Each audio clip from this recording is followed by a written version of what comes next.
Kinoronahan ang pambato ng Pilipinas sa Miss Fitness Supermodel World 2024 na ginanap sa bansang Vietnam. Ating kilalanin. Macaulay the PH, your passion the lover channel. Mag-subscribe ka na! Hello pageant lover, hello Philippines, mabuhay!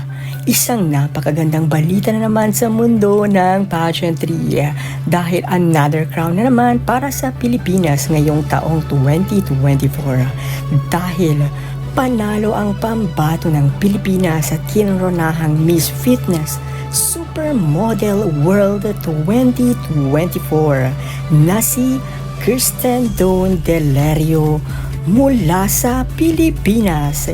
Ito na nga ang second edition ng Miss Supermodel Fitness World 2024.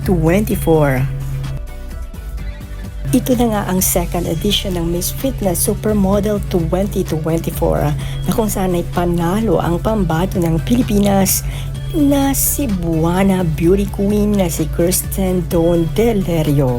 Ang beauty pageant ay ginanap sa Ho May Park, Vung Tau City, Vietnam. Congratulations sa pambato ng Pilipinas at nairito ang kabuuang resulta ng pageant. Halika't kilalanin natin ang top 5. Winner nga si Miss Philippines Kirsten Dawn Delerio. First runner-up si Miss USA Elizabeth Tan. Second runner-up si Miss Algeria Belkacem Ines. Third runner-up si Miss Vietnam Trung Thi Tuyet Mai. And fourth runner-up si Miss Nigeria Sophia Azay Azay. Congratulations!